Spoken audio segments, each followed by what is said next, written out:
When an avoidant sees your self-respect is stronger than their ego, there is a specific kind of silence that falls over a dynamic when you finally decide you have had enough.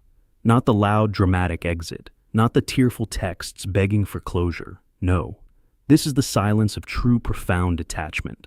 The quiet, terrifying sound of your self-respect finally outweighing your desire to be chosen by them. Think about that moment. Remember the deep exhaustion that led you there, for months, maybe years. You were the designated pursuer. You analyzed their mixed signals, decoded their sudden withdrawals, and carefully tiptoed around their triggers. You became the emotional shock absorber for their avoidance, regulating their nervous system at the absolute expense of your own. And their fragile avoidant ego fed on that dynamic. It thrived on your anxiety, because your anxious pursuit was the ultimate undeniable proof of their worth. As long as you were chasing them, they held all the power. Your pain was their safety blanket. But then, something deep inside of you shifts.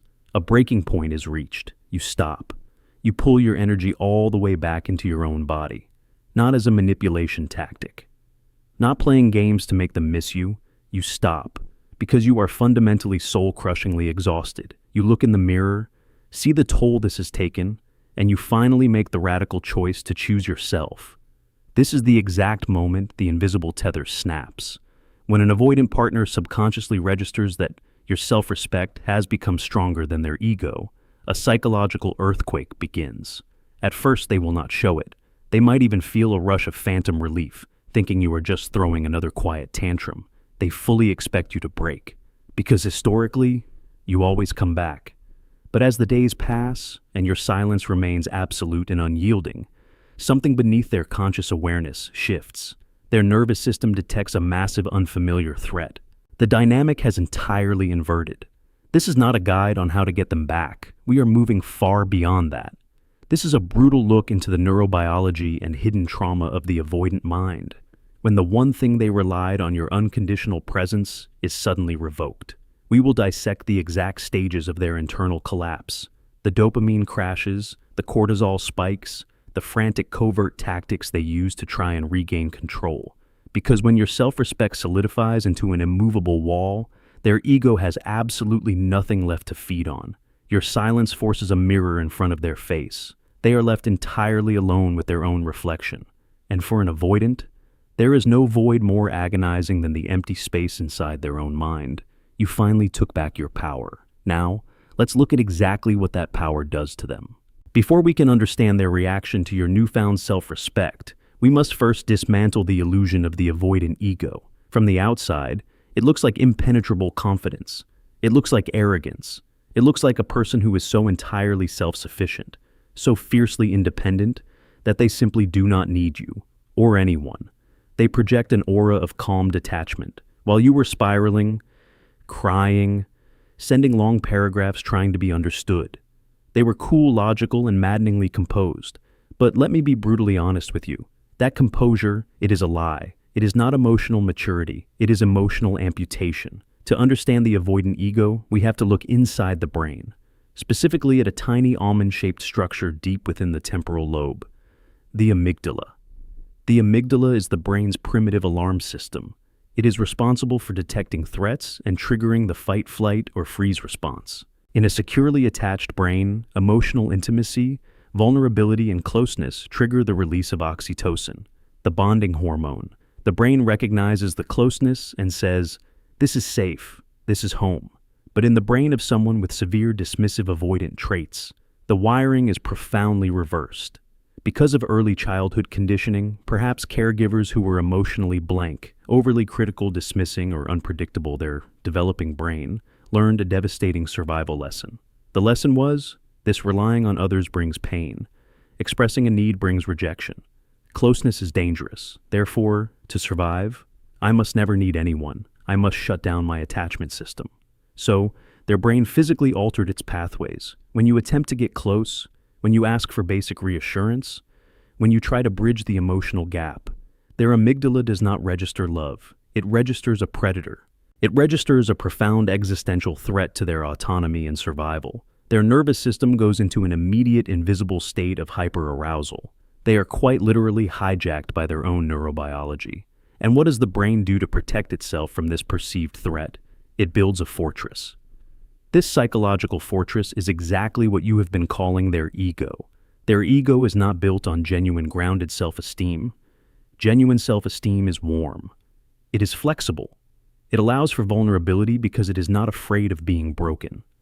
The avoidant ego is built on rigid, hypervigilant defense mechanisms. It is a hardened, calloused shell designed to keep everyone at a safe, controllable distance. Their ego whispers a constant soothing narrative to them. I am superior because I do not feel.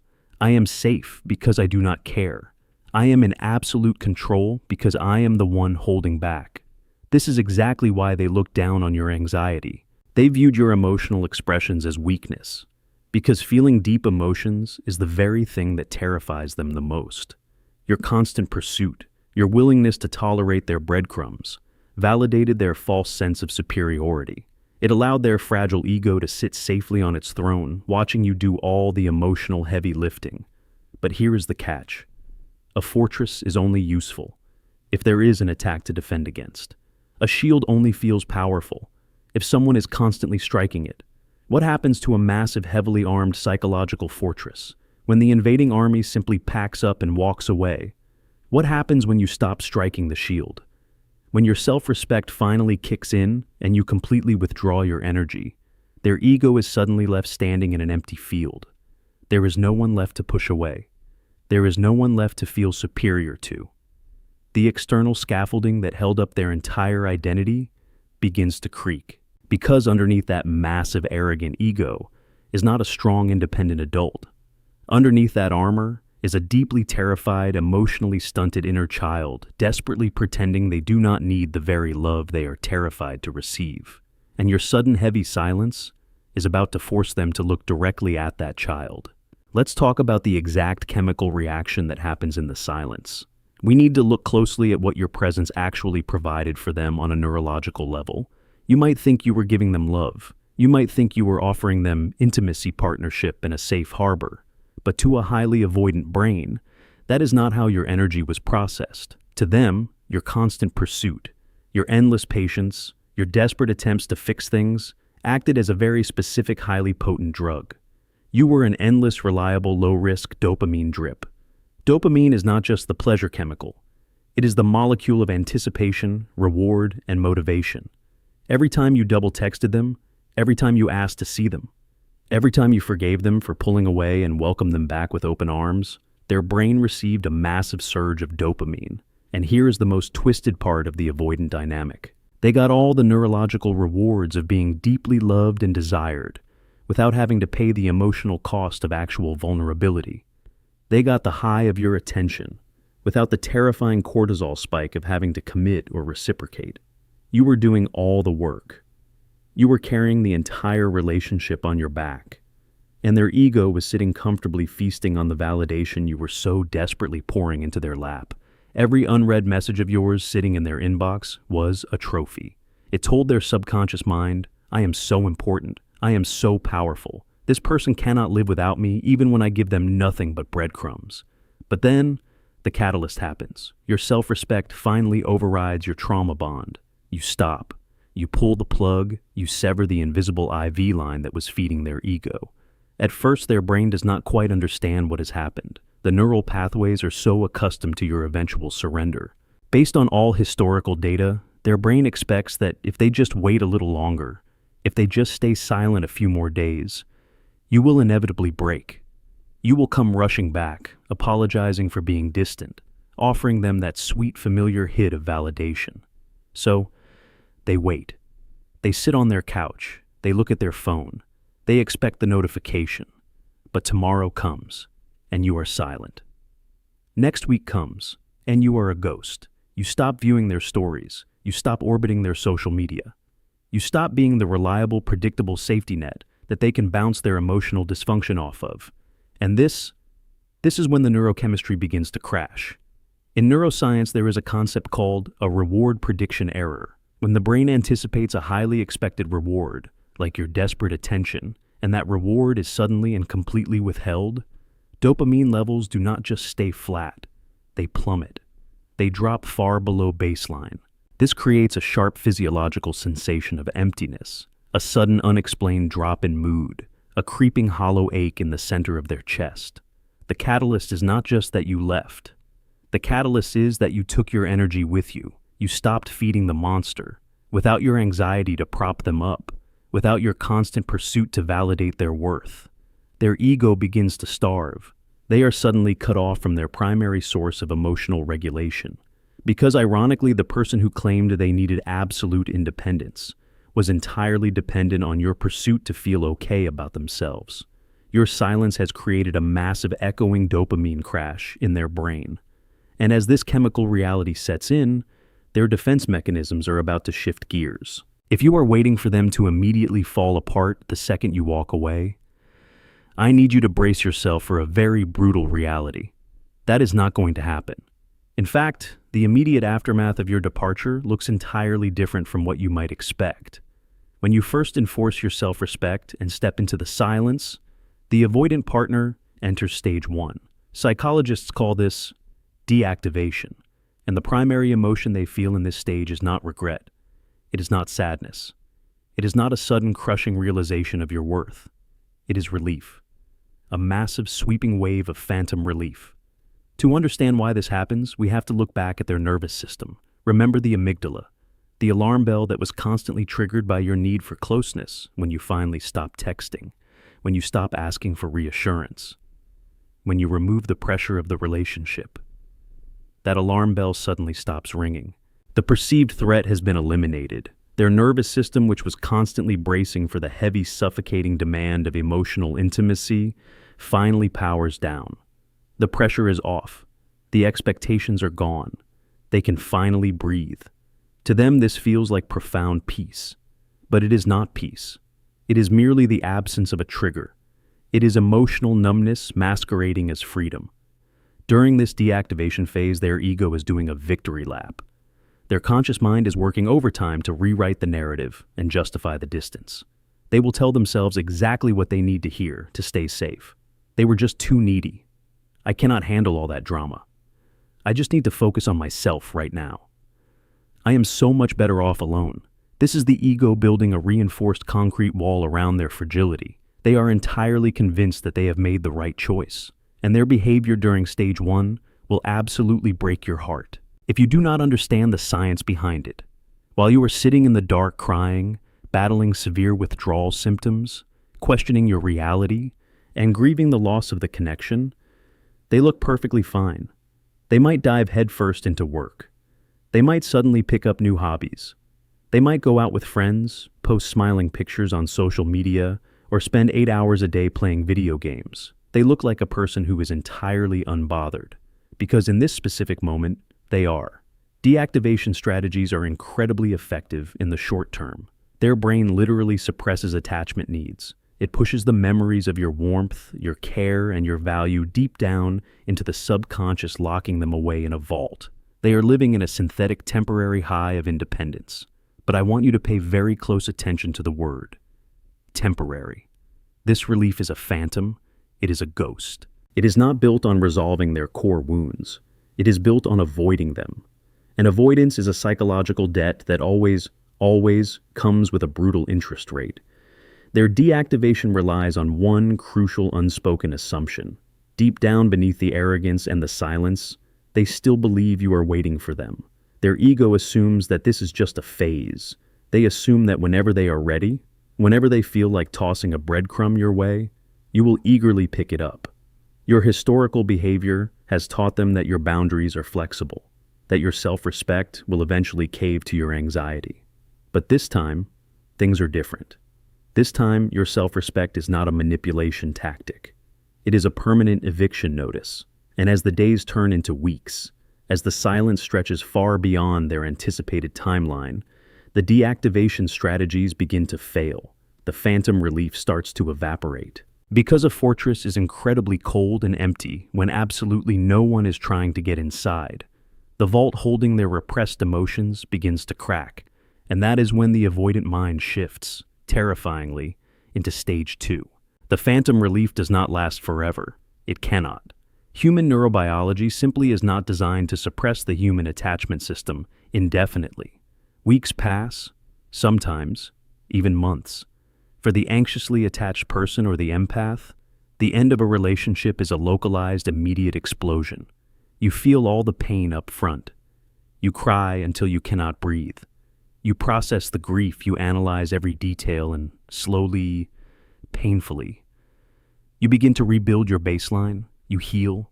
But for the avoidant, the timeline is entirely inverted. They felt the relief up front. They lived in the synthetic high of their independence. But as the clock ticks forward, and your silence stretches from days into weeks, and weeks into months, a very different kind of pain begins to set in. It is a slow creeping toxin. This is stage 2, the creeping dysregulation. You see their ego made a catastrophic miscalculation.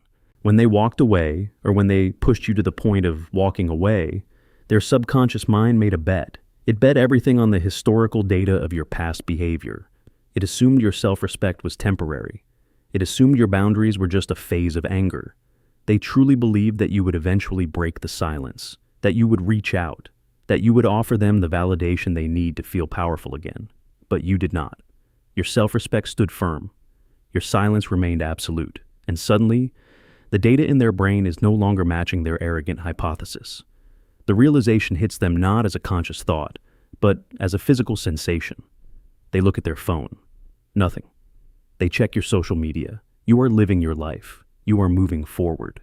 You are entirely, genuinely unbothered by their absence. This is the exact moment the autonomic nervous system begins to heavily dysregulate. Without the steady, reliable drip of your dopamine-inducing attention, their brain chemistry is altered. The deactivation strategies, the excessive working, the video games, the shallow socializing start to lose their numbing effect. The emotional vault they built begins to crack under the pressure of the absolute void you left behind. Their nervous system slowly shifts from a state of calm suppression into a low-grade constant state of hyperarousal. But here is the fascinating part about the avoidant mind. Because they lack the emotional vocabulary to process their feelings, they rarely identify this sensation as missing you. They do not sit down and think, I am grieving the loss of my partner. Instead, it manifests physically. It is a sudden, unexplained spike in cortisol, the body's primary stress hormone. They start waking up at 3 a.m. with a tight chest, unable to go back to sleep. They feel a sudden restless irritability that they cannot pinpoint. They might feel inexplicably bored with the hobbies that used to distract them. They might snap at their friends or feel a deep, hollow exhaustion in the middle of the day.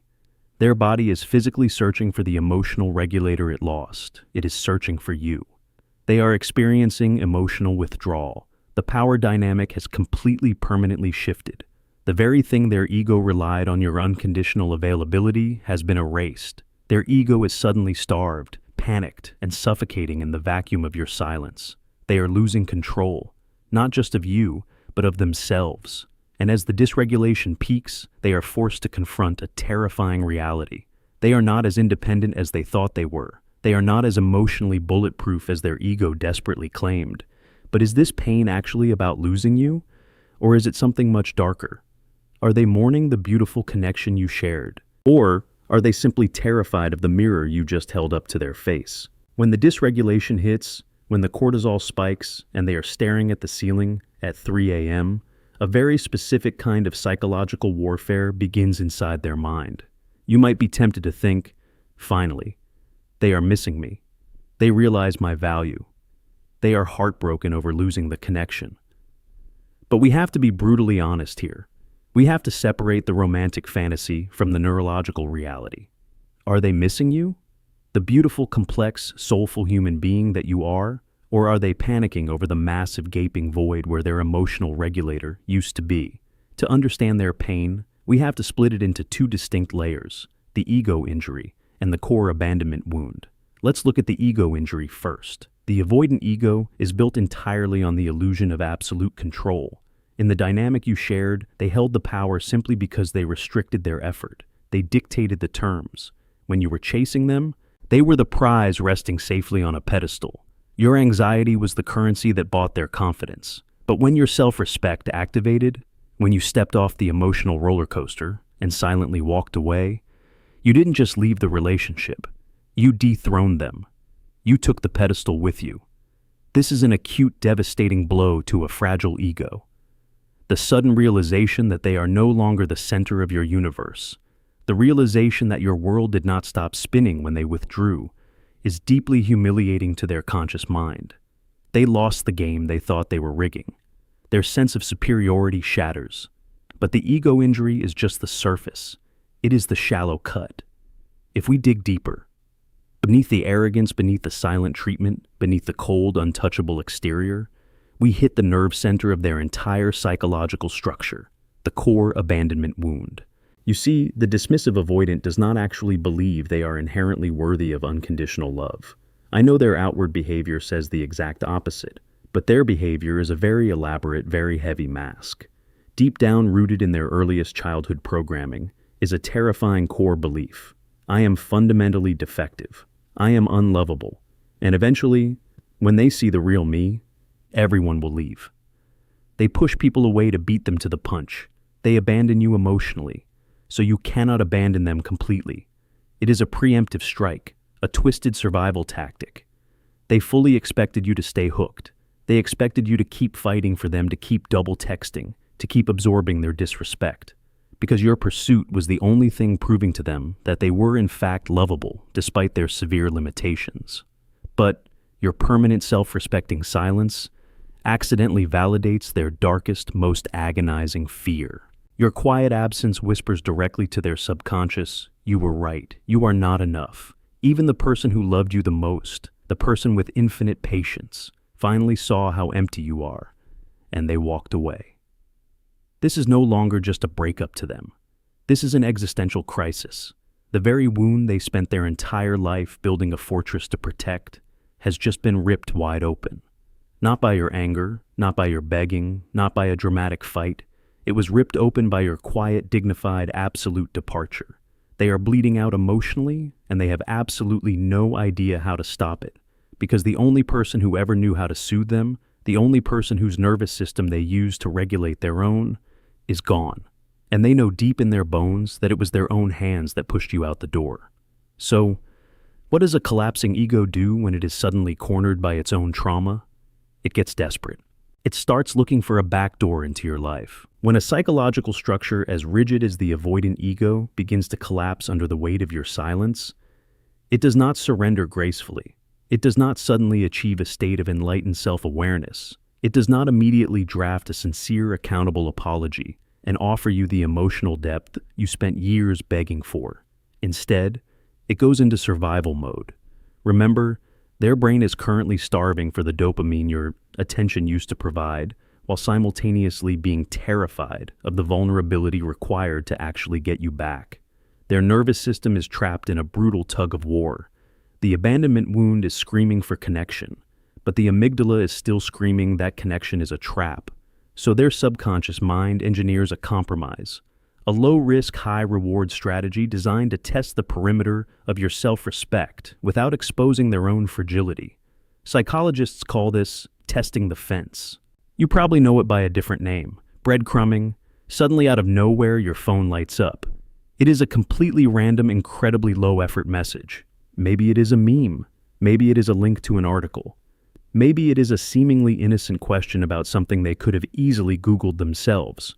Or maybe it is just them liking one of your social media stories at 2 a.m. To you, this feels confusing. It feels like a disruption to your hard-earned peace. You might even mistake it for them finally missing you. But I need you to look at this through the lens of their neurobiology. That tiny low-effort action is not an olive branch. It is a sonar ping. Like a submarine in the dark, they are sending out a tiny signal, just to see if it bounces back.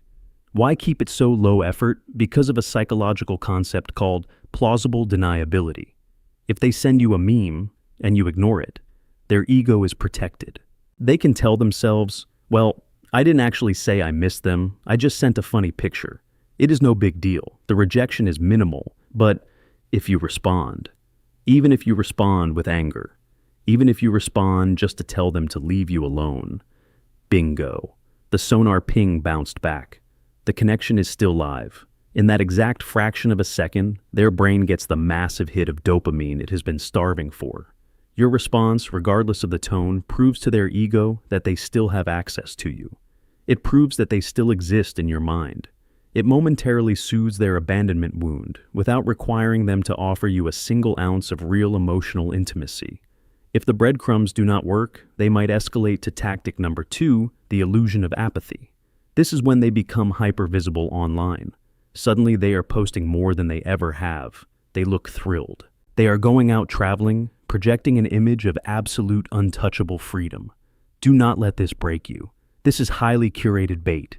It is an aggressive defense mechanism. They are desperately trying to provoke a reaction.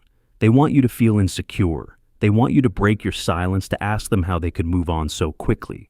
Because if they can make you jealous, they regain the upper hand. The power dynamic shifts back. And if that still fails, if your self-respect remains an impenetrable fortress, they might deploy the most manipulative tactic of all the manufactured crisis. They will reach out because they need your advice. Because they are going through a hard time, and you are the only one who understands. They weaponize your empathy. They know that you are a naturally caring person. They know that your instinct is to heal and to help. So, they play the victim hoping your compassion will override your boundaries. They will do absolutely everything, except take genuine accountability for how they treated you. They are throwing every tactic at the wall, desperately hoping one of them will crack the mirror you are holding up. Because if they cannot get you to react, they have no choice but to finally look at themselves. And what they see in that mirror is their ultimate torment.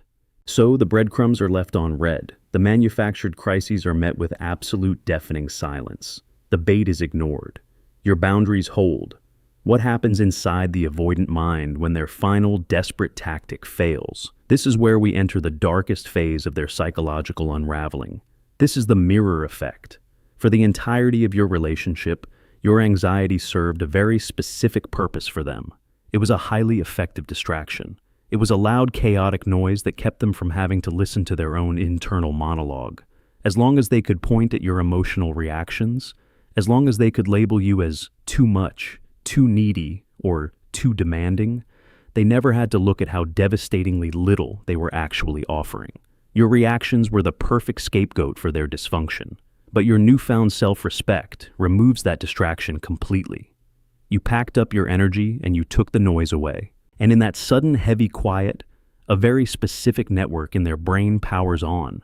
In neuroscience, it is called the default mode network, the DMN. The DMN is the network of interacting brain regions that activates when a person is not focused on the outside world. It is the neurological home of daydreaming self-reflection, mind-wandering, and retrieving autobiographical memories. It is the voice in your head when you are lying awake in the dark. For a securely attached, emotionally healthy person, the DMN can be a peaceful place. It is where creativity happens. It is where we process our day and find meaning. But for someone with severe unhealed avoidant trauma, the default mode network is a psychological torture chamber. Because when they are finally alone, when all the superficial distractions fade, when the synthetic high of their independence completely wears off, the DMN forces them to do the one thing they have spent their entire life running from. It forces them to self-reflect. And what do they see? They do not see a confident, fiercely independent victor. They do not see the stoic, untouchable persona they project to the world. Thanks to your unyielding self-respect, they are forced to look into a flawless, terrifying mirror. Your permanent silence reflects their own profound emptiness right back at them. The DMN begins to aggressively pull up memories. It replays the moments you offered them genuine, unconditional love. It replays your patience. It replays the soft, vulnerable moments they deliberately chose to crush because they were too cowardly to reciprocate. Without you there to take the blame for the relationship failing, they are left entirely alone with the agonizing realization that they are the common denominator in their own isolation. They see a long, exhausting history of sabotaging every good thing that has ever come their way. Your self-respect becomes their ultimate torment. Because it proves undeniably that they could not break you. It proves that your worth was always inherently yours, and it was never ever dependent on their validation. They finally realize that you did not lose them. They lost you. And this realization burns. It burns through the thickest, most callous layers of their ego. It triggers a profound, suffocating physiological sensation. It triggers shame. We must distinguish between guilt and shame. Guilt is feeling bad for a specific action. I feel bad for how I treated them. Avoidance can sometimes feel guilt, but shame is much darker. Shame is an attack on the self. Shame is the core paralyzing belief that says, I ruin this because I am fundamentally broken. I am toxic. I destroy everything I touch. They are sitting in the cold ashes of a beautiful connection that they burn down with their own two hands, and the smoke is finally clearing. This is the moment of maximum internal crisis. The ego is completely shattered. The nervous system is severely dysregulated. The mirror is inescapable. And this brings us to the most critical, highly anticipated question of all.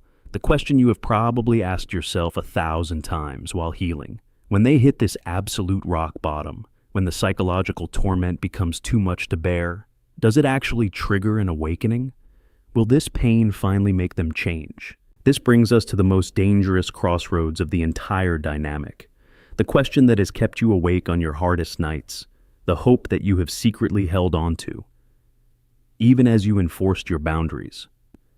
If they are in this much pain, if their ego is truly shattered and the mirror of your self-respect is torturing them with the reality of what they lost, will this finally be the catalyst for real change? Will they finally wake up, heal their trauma, and become the partner you always knew they could be? I need you to listen to me very carefully. I am going to be brutally honest with you, because your empathy is desperately trying to write a redemption story where neuroscience dictates a tragedy. When an avoidant reaches this stage of absolute psychological freefall, when the shame becomes suffocating, their brain executes an emergency protocol. It is designed to stop the internal bleeding at all costs. And sometimes, that emergency protocol looks exactly like a breakthrough. Psychologists refer to this as the false epiphany. Suddenly, the cold, detached person who could not give you a straight answer is writing you a novel-length apology. They might show up at your door. They might tell you everything you spent years begging to hear. I was so foolish. I see it all clearly now. I promise I will go to therapy. I promise I will change. Please, just give me one more chance. It feels incredibly validating. It feels like your silence finally worked. It feels like a miracle.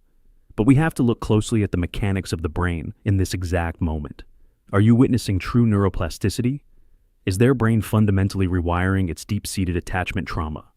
No, you are witnessing a severe panic response. Remember the seesaw of the avoidant nervous system. They are constantly balancing two massive, terrifying fears, the fear of intimacy and the fear of abandonment. For the entire relationship, your constant